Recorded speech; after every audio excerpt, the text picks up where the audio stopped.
Welcome back to Echo Base Network, guys. I'm your host, Nick, and today we're going to be hitting a video from the SSW Network.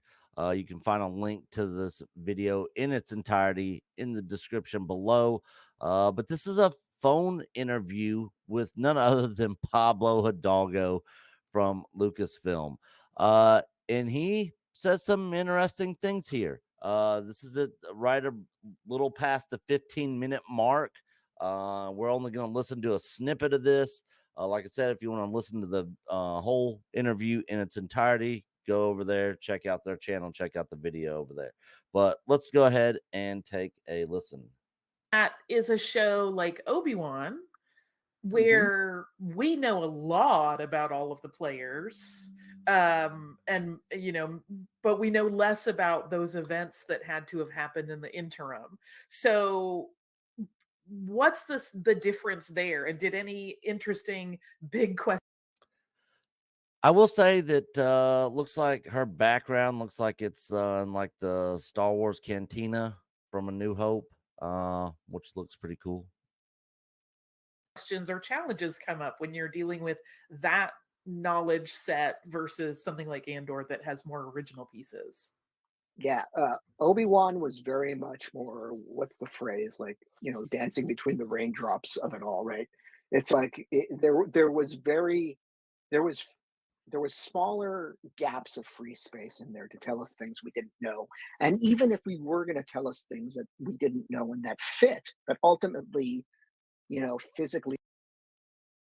Or tell us things that we didn't know that don't fit, which was the majority of the Obi-Wan Kenobi series, which was absolute garbage, broke all kinds of canon. It was complete trash. Not a surprise at all that that show's not getting a second season.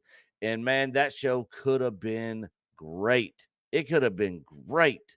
But yeah, it was not. And mathematically fit, you are dealing more with a realm that people have imagined and that people have really built a strong sense of assurance of, I know what happened between these gaps. And so there were a couple of elements. Well, there are aspects that nobody knows because the story wasn't told, but there's certain comments and there's certain things said that gives us an idea of what happened. And so what a lot of people do is when they hear this stuff, they can kind of formulate, kind of the backstory a little bit. And we got a lot of that in the first Star Wars movie, a lot of just snippets of backstory that kind of told us the information we needed to know for the story that we were being told in A New Hope. So we had some bit of idea, but again, even if you take the entire original trilogy and all the little snippets of backstory, this was my main problem with the prequels. It doesn't line up with what was told in the prequels. And when you don't have that continuity, it's like trying to put a square peg in a round hole. It just doesn't fit. And I know there's a lot of people out there that love the prequels. I have a whole lot more of an appreciation for them now than I did when they first came out.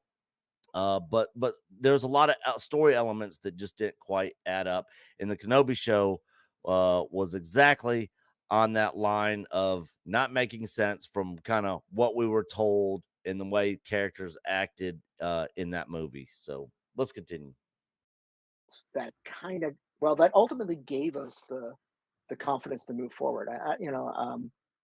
Part of that was interfacing with George. Honestly, it's like early on, there was a conversation had with George over what his thoughts were and whether or not, honestly, he'd balk at the whole concept of, we're taking Obi-Wan and Vader again, and we're doing this, and he was 100% supportive. And I've heard tell that it's been one of the favorite things that's come out of Star Wars, is because he recognizes so much of what he did in the prequels, basically brought forward and celebrated in a way that I'm sure surprised them.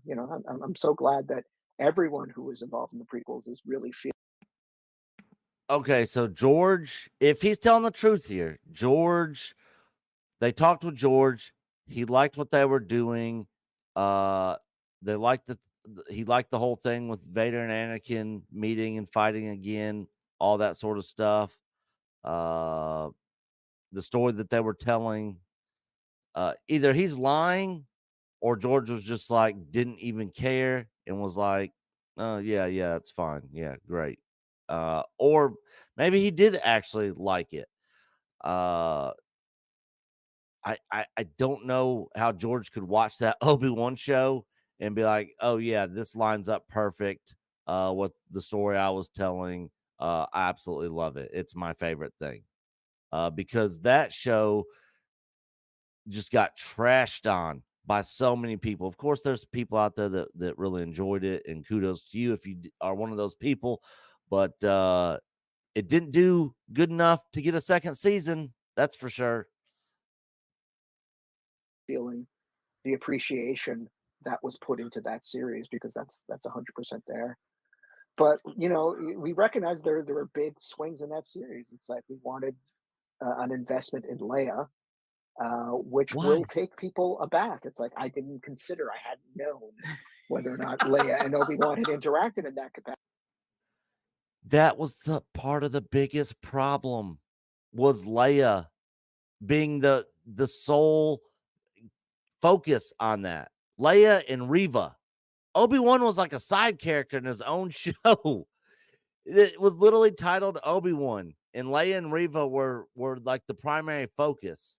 Uh, he wasn't there with Luke, and Ewan McGregor even came out and said originally it was supposed to be me and Luke, and that's the way it should have been because the little snippets of information that we did get kind of let us know that that's what he was there for. Even what we got in the prequels, I'm gonna take the boy and I'll watch over him.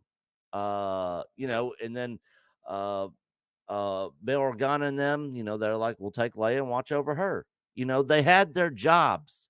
It wasn't Obi-Wan's job to go off world and go rescue Leia. They should have been handling that. They shouldn't have been in communication with Obi-Wan at all, in my opinion, anyways. Uh, but yeah, it just didn't line up. Didn't line up at all. But then you find these threads and you find these grains, and it wasn't my pitch, but the various screenwriters that were involved in the project were able to basically show their work. They were able to surface the fact that when Luke tells Leia that he's there with Ben Kenobi, he doesn't say Obi-Wan Kenobi, he says Ben Kenobi, and Leia reacts to Ben Kenobi with a level of familiarity that kind of opened the door to tell a story of them in their past. But then when he dies, she has no emotion at all. Luke's over there all upset, but she's just like, like she doesn't show any emotion that he's dead. It's just like, that's some guy I heard about. He's dead. I didn't know him. I just heard about him. You never once saw any kind of connection with, and that's the excuse that they use is, I'm here with Ben Kenobi. Ben Kenobi, and she goes running out. She heard about this guy, how he was this great Jedi warrior through the Clone Wars, all this sort of stuff. So she's heard these stories. So, you're thinking, wow, the guy I've heard all this stuff about, he's here. This is the person I'm supposed to be going to get to come help us fight the Empire. This was my mission. Not, oh, me and he saved my life, when I was young, and we went on this adventure together, and we're running around, and I was hiding in his coat like a Scooby-Doo episode. None of that. None of that. But this is how out of touch people like Pablo Hidalgo and the people working at Lucasfilm are from Star Wars. Let's continue. And in the same way, like the line that lingered on a lot of people's minds was Vader in Return of the Jedi telling Luke that Obi-Wan once thought how you did. And the Yeah. prequels never gave us that quality. So among among the filmmakers, among the writers, Stuart Beatty was one of them. Really, I mean, you can kind of argue that in Revenge of the Sith when he's having those conversations with Obi-Wan, like trying to like talk some sense into him. Like, what are you doing? it was told you were gonna, destroy the Sith, not join them, and all this, and like, uh, I'm for democracy. I'm for the republic, and in the conversations he had, it could have been fleshed out a little bit more. But I mean, what George gave in the prequels was, I mean, it was good enough, anyways. I thought. Zeroed in on that line and wondered, does that mean that there was a confrontation, a moment where Vader and Obi-Wan conversed, and Obi-Wan was able to express that I still think, there's good in you, Yeah. and Vader closes that door. So it's funny. It's like all these pieces were there, and but honestly, the biggest reason to do it is that Ewan and Hayden wanted to do it, and they were game, and they wanted to revisit those characters. So how can you say no to that? We'll make it Right. work. We'll find a way to make it work. Yeah, how do you say no to that? They want to come back. Well, they still want to come back, but you're saying no to a second season because nobody liked the crap that you gave us in the first season. Oh, geez, come on. It's so out of touch and disconnected from reality. Everybody over there at Lucasfilm. Yeah, I say all the time on Full of Sith that like one of the great joys of life to me as a Star Wars fan has been seeing the people that were kids when the prequels came out are now, and a lot of people my age were kind of, poo-pooing them. Those kids are now of an age where they're, completely able to articulate their level of love in the same way that those of us that grew up with the OT were talking about it for years and years. And I'm like, see, it's generational, you guys. And a lot of those same prequel fans also hated Kenobi. So uh, if George thought this was the best thing that he's seen them do, he is out of his mind. Now, who knows if that's actually true or not?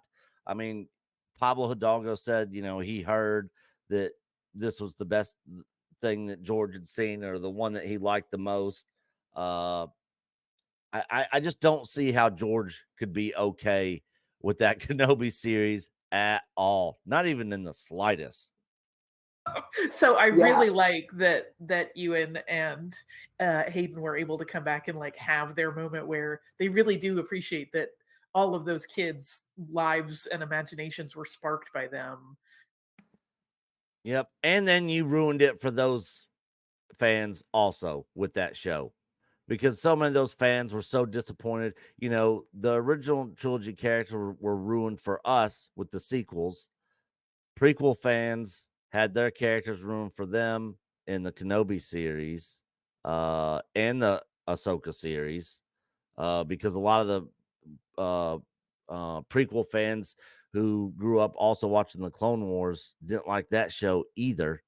It's been a complete mess. Star Wars is in such a bad uh it's in such bad shape right now. I just don't see it ever getting back to form.